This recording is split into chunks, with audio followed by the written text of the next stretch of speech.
hard work has made himself an important personality in this very dark of Asaba that we are in.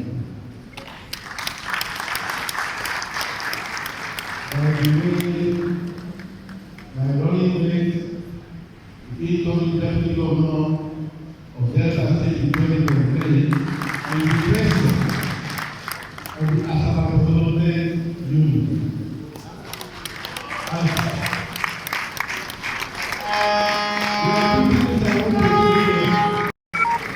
There are two things I want to say. The first thing is that as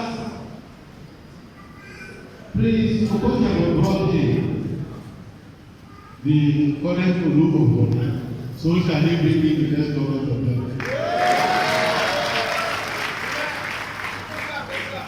And since my deputy has been struggling so hard to develop Asaba without success,